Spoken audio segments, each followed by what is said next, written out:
Hi YouTube, it's Kathy and I'm here to do the Back from Booknet Fest tag. This tag was created by Njari and it's actually a little bit of a full circle because I created the Booknet Fest tag and then she was inspired to create the Back from Booknet Fest tag. So this is just going full circle and I love it. Also, I'm just really obsessed with my Booknet Fest shirt. It's very soft, it's very comfortable, and I just never want to take it off because it's a little piece of still being there even though I'm home. This tag has 7 questions and I will also list them down in the description below in case you would like to do the tag because I would love to see this be as widespread as possible for the people that attended.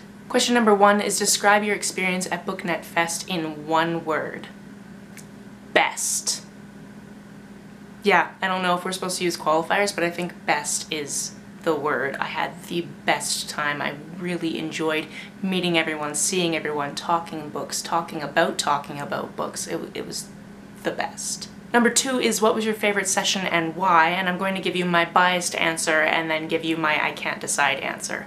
My biased answer is the Small Communities panel, which is the one that I moderated with my friends Paige, Sophie, Sarah, and Rebecca, and I absolutely had a blast doing this. We talked about what it's like to be part of the small community on BookTube, and once I was done with my questions, we took questions from the audience, which were amazing, and I actually ended up creating a whole Twitter thread of the questions because as cool as it is that we were the ones that were picked to be on the panel and talk about small communities, obviously we're not the only people in the small community. The small community is huge, so I created the Twitter thread so that other people in the small community could also throw in their 2 cents or their nickel or whatever we're doing with currency now that pennies shouldn't be a thing. They aren't a thing here. I'm sorry, America, you still got them. As for the I can't just pick one answer, I really enjoyed the intersectionality panel. We talked about diversity, but not having just one section of diversity because people are multifaceted and often have overlapping sections of diversity. And I think the most interesting discussion was the fact and fiction panel, which is the one that they were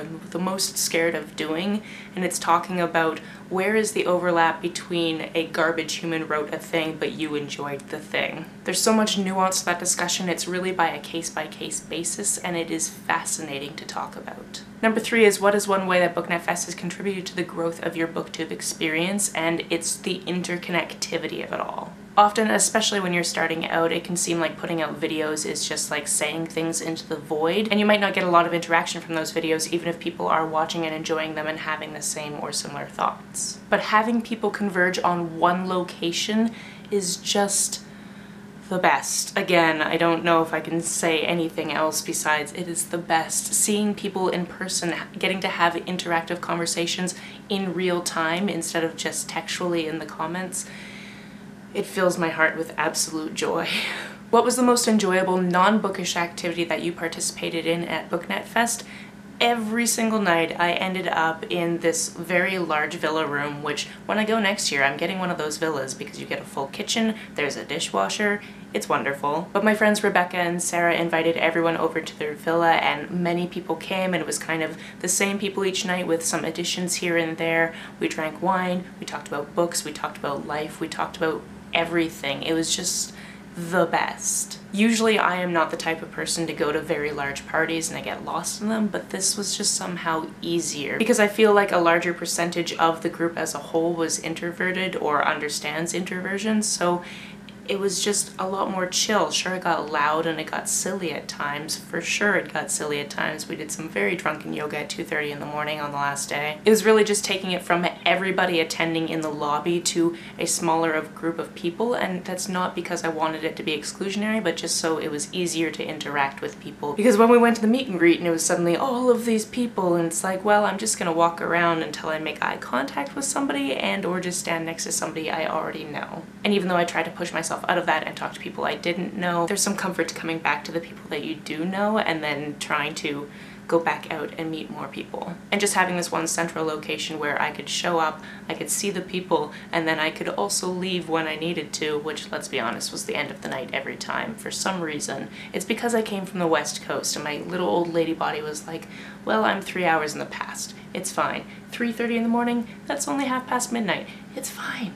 Number 5 is shout out a few creators that you were excited to meet at Booknet Fest. No, there were so many because there were people I knew were going and people that I've been enjoying their channels, but then I met new people. So where do you divide the line of just a few people? Just know that every person I stopped and talked to at any point this weekend, I really enjoyed meeting you. As for shouting out just a handful, I'm going to tag some people down below. Number 6 is, if you plan to come back next year, which of course I do, what is the one thing you would like to see different at BookNet Fest? And honestly, it's something that they couldn't even control. Room 2 was real cold, and I know they were in constant communication with the convention staff saying, stop freezing everyone, please raise the temperature in room 2. So that's a gripe with Crepe Royale. That is not a gripe with BookNet Fest, because they were doing their best. I had moments of sitting at the same table as Sam or Mari, and they're both just being like, I keep contacting them that we would really like it to be warmer in here, and it's not. But we all learned. We all brought jackets the second day.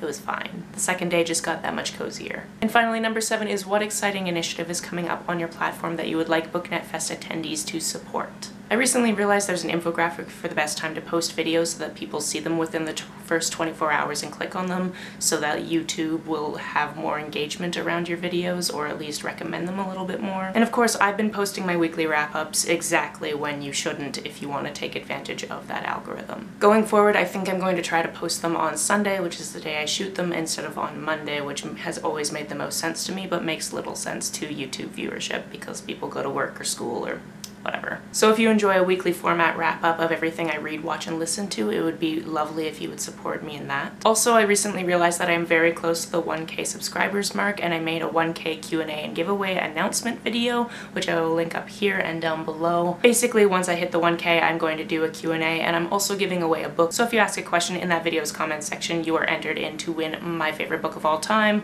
or a different book if you don't want that book. And those are all the questions. If you are at BookNet Fest, consider yourself tagged, and I can't wait to see you all again next year. I am so excited. Do you plan to attend next year? Let me know about it down in the comments below. On the way down to the comments, if you hit that subscribe button, that would be very nice of you. You can like and share this as you see fit, and I will see you very soon. Bye!